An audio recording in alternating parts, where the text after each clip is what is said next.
Welcome to the Downtown Madison Happenings Podcast, where we hear from our members and learn something new about downtown Madison. This podcast is brought to you by American Family Insurance.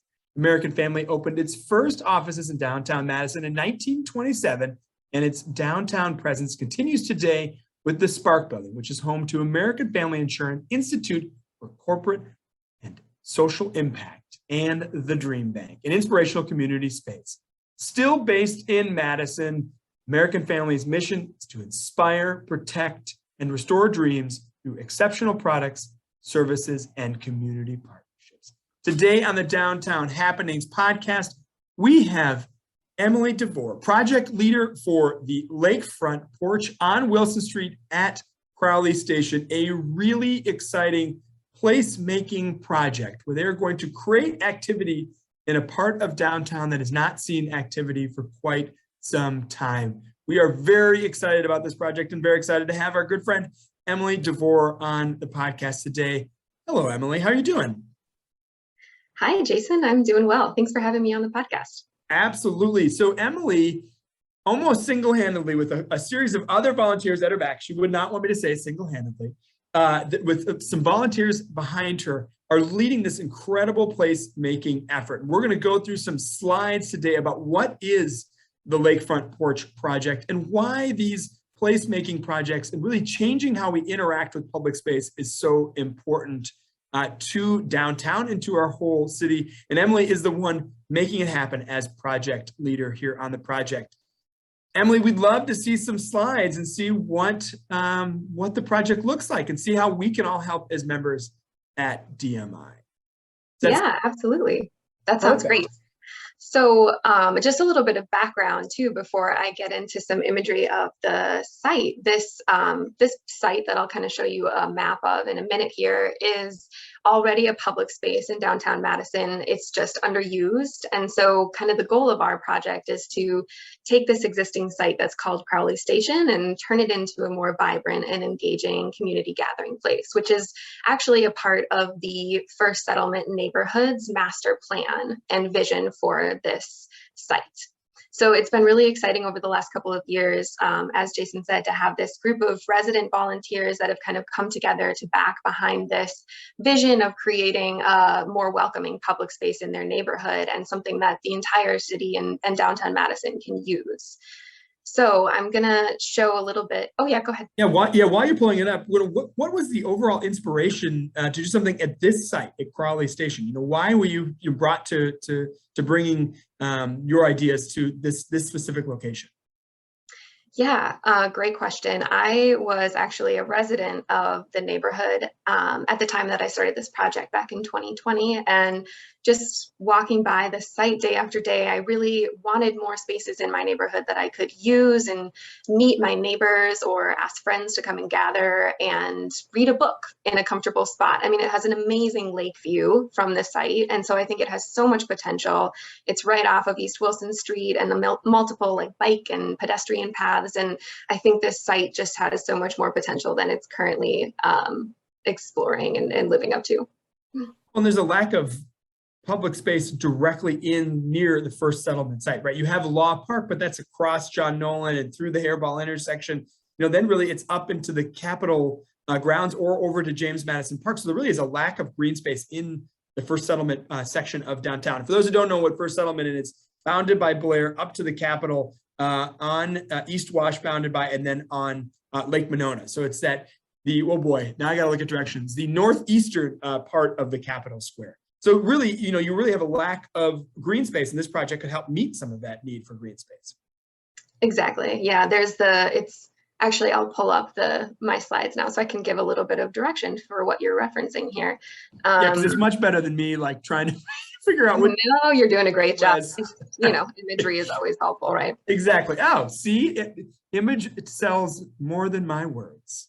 Let's see if we can there we go. Okay, so yeah. So this is basically what we're talking about here. In your upper right corner is Lake Monona and the Cap City Trail running along it, John Nolan Drive. And our site is here located along East Wilson Street. And that Blair Street intersection is kind of up at the upper left-hand corner of your screen. So there's, Rubens is currently are kind of, will go away, but is right next door here across the street. And that's kind of the context that we're working with. And so we just think that this is a great gateway to the city. This is one of the major gateways where people come up to the Capitol, and to create something that is lively and, iconic and catches people's eye as they're walking, biking, driving up East Wilson Street here, or even along John Nolan, is going to add a lot to the neighborhood. What's the usage? What's the current usage today? It's an important amenity that probably people have driven by a million times and never thought anything of it. Yeah, right now I think most people outside of the neighborhood maybe don't even realize it's a public space, but the neighbors use it sometimes. There's some seating and chairs there, and the past work that the neighbors have lovingly put into this site have created these beautiful custom benches designed by one of the neighbors, and some chairs and tables. And the main use, I think, right now is actually the Crowley Station Community Gardens. And so that organization runs beds that residents can use to grow vegetables. And that's an important asset in an urban setting like this. And that will continue to exist after this sort of redesign. That organization will maintain beds there.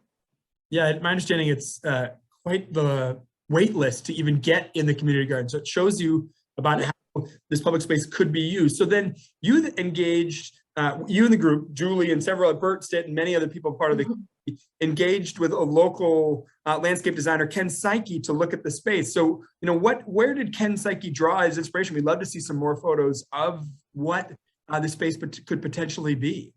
Absolutely, yes. Thank you for prompting that. So as you said, we worked with Psyche Design, and they created this awesome vision that kind of took the community visioning sessions that we did. And so the community had some feedback, and Psyche Design took all that feedback and created a master plan, something that took it and made a cohesive vision for this site. And it's really exciting. One of the major facets of this is going to be that it becomes accessible. They're currently actually building the ramp from East Wilson Street up to this lower platform. So I guess I'll back up for a second and say, people who are not familiar with the site, it's raised up off of street level, and it's actually two platforms. One is over a working well, and one is over a water reservoir. So this site is owned by Madison Water Utility, and we're going to make it accessible by building ramps up to both of these platforms. Another element that we're going to implement is extra bike parking on the street level, and kind of really try to incorporate the site from the street level so that people passing by with their bikes and walking really want to come up onto the site, since it's not on level with the road. And then a big element is this kind of wood look platform that you see here. And Psyche Design was kind of hoping to use this as both the ramp to the second tier, but also as this kind of grounding place for, you can see the new garden beds will be built up around this platform. And then there will be extra seating incorporated on top. It'll help with a lot of the heat that the community was talking about being a major issue on this site with all the concrete. And I think it'll also just make it a cozier place to be. Everything is metal and concrete there right now. The community gardens, like I said, will stay, and there will be more seating. And then this other form, the triangular forms that you see here, are these pools of shade that we're calling it. They're going to create pockets over the tables that help with the heat by providing shade over those areas. There will be a rain catchment system to help with the gardens. And we'll rebuild the little library, which the community kind of came forward and said they really loved about the space currently. And then there will be lighting incorporated into these shade structures as well. So when you're driving by at night, this will be really iconic because there will be this colorful light reflecting back up onto the shade. And then on the far right, you can kind of see this sculptural children's play area that we've incorporated as well to make it family friendly. How much community engagement went into this project? I mean, it seems like you're really taking a ton of ideas, right? You have the children's play area, you have more accessibility, you have the community gardens, you have shade space. It seems like you all did extensive work to reach out to the community and see what First Settlement and then what the larger community wanted for this area.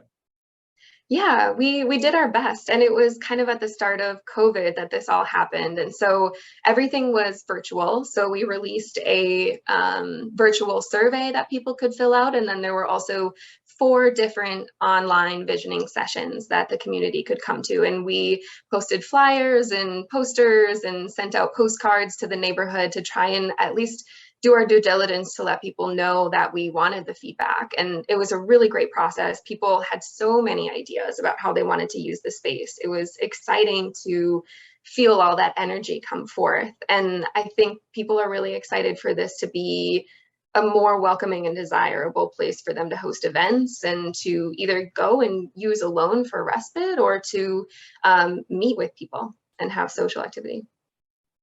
You can see here, I mean, look at the juxtaposition between what you have now. And I think maybe now people are starting to understand, oh, I really have driven by this 1,000 times and thought nothing of it. We could really transform this space into something else. How important, though, is it to intermix with the other development that's happening in the area right now? There's a tremendous amount of projects happening. You mentioned Rubens in the beginning. You know, that's turning into a new hotel by North Central Group. You've got First Martin and Quad Capital Partners with their project on the State of Wisconsin Investment Board site. Mortensen's building their hotel just up the road. How does this all fit in with potential developments happening, even more density in the area?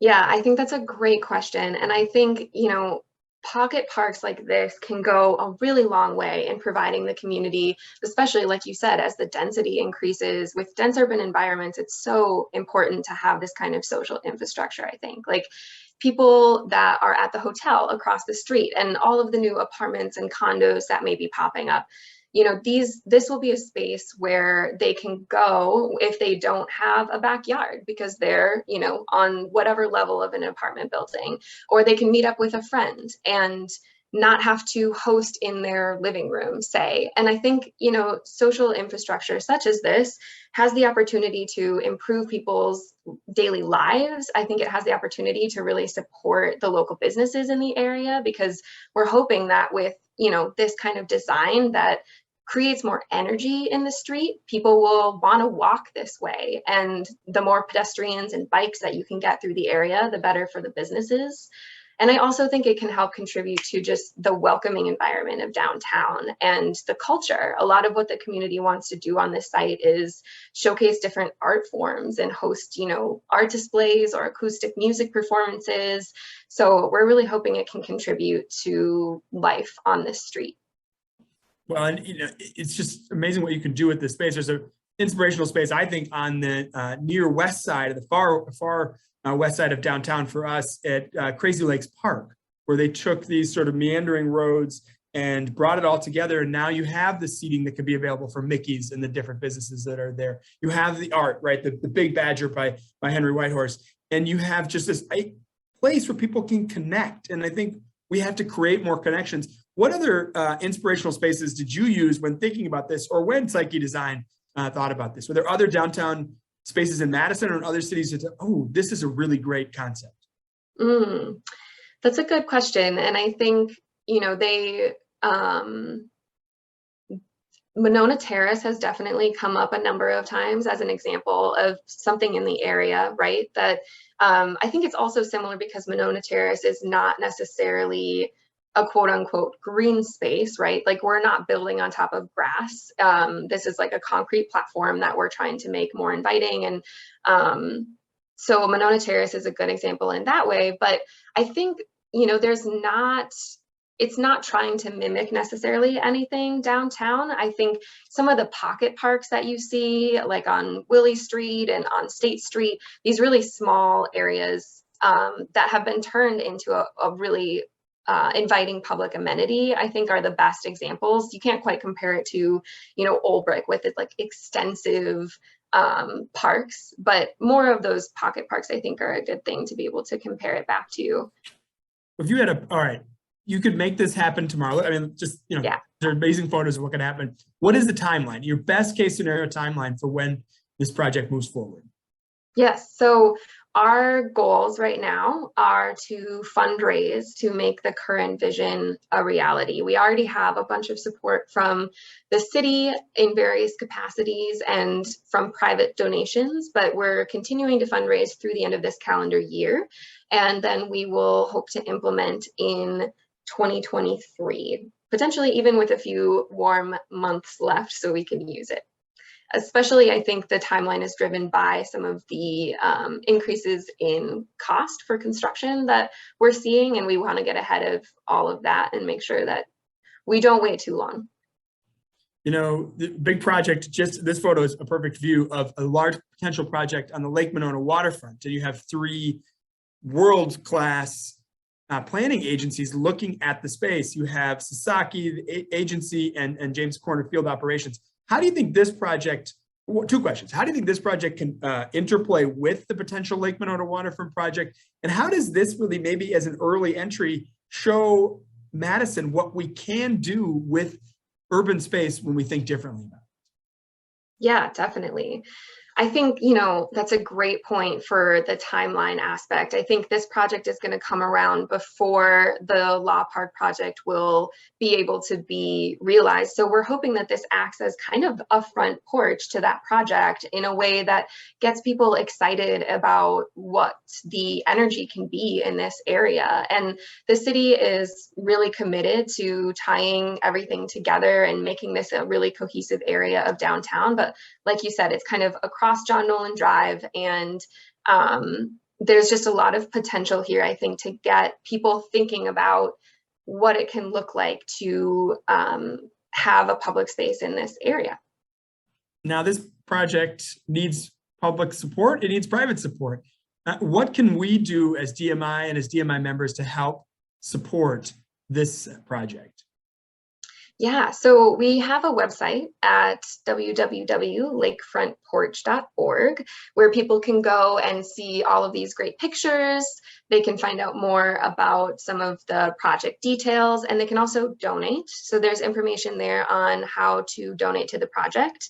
And another way that downtown residents and stakeholders can help support us is by reaching out to us. We have an email address listed on the website. Feel free to let us know if you would like to, for example, host an event. We've had a lot of different neighbors hosting small gathering events to get the word out about this project. Or if you like social media, feel free to post about this project on social media. One of the big things that we're continuing to do is to just get the word out far and wide and keep it at the front of people's attention that this is happening, and keep people up to date with the progress that we're making, because we're working hard in the background here to make this happen, and we've got updates all the time.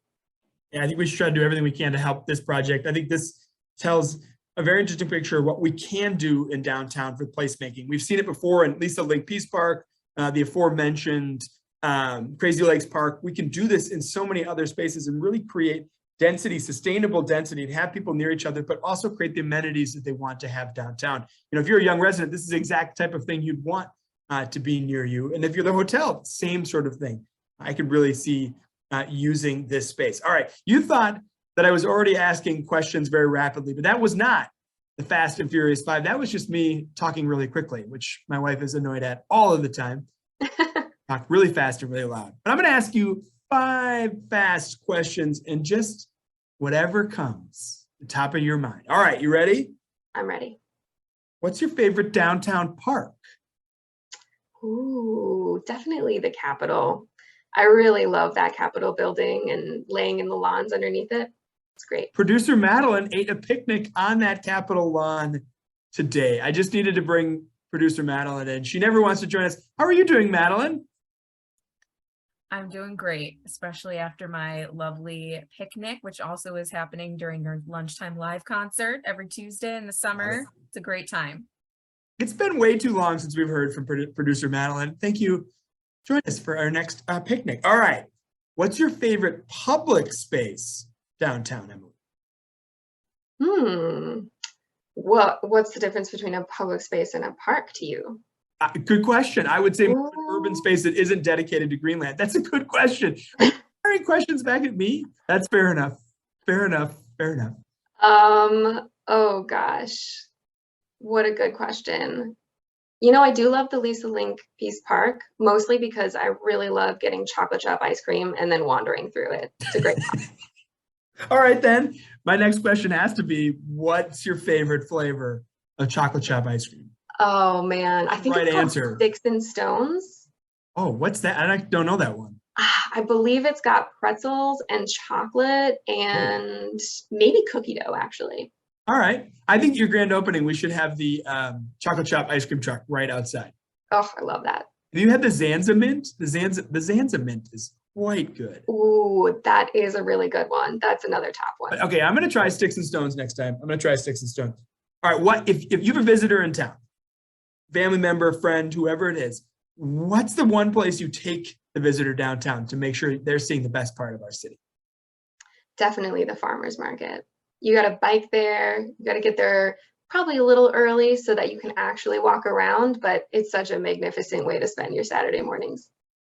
It really is. It is a good one. All right, last question. What's your favorite downtown memory?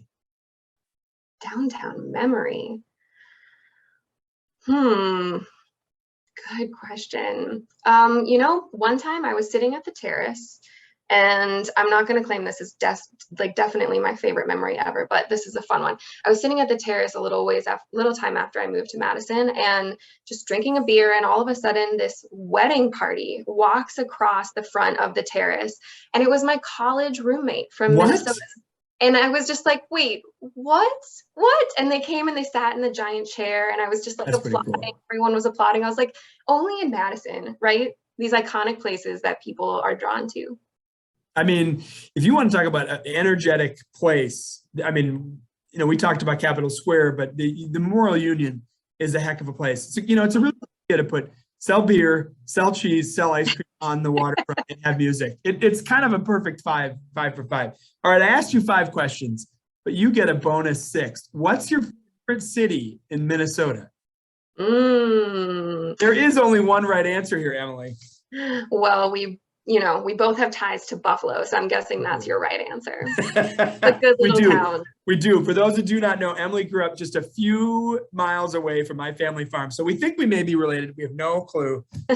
Our families are close. They grew up very. I mean, what are we? A couple of miles apart? Yeah. Yeah. Definitely. There's your fast fact for the day, folks. Buffalo, Minnesota, just 45 miles west of Minneapolis. Is Buffalo now a suburb? I feel like it's a suburb. To me, like that is not true. So never mind. I don't know. I don't know anymore. I don't know. It is growing. It is growing fast. Emily DeVore, the project lead with the Lakefront Porch on Wilson Street at Crowley Station. It's a really impressive project. We need to do everything we can to try to help make this project and others like it happen. Builds better spaces where people can connect here in downtown. Emily, thank you so much for joining us today on the Downtown Happenings podcast brought to you by American Family. Thank you very much, Emily. I hope you have a great day. And please support the Lakefront Porch Project however you can. We'll talk to you next time. See you soon.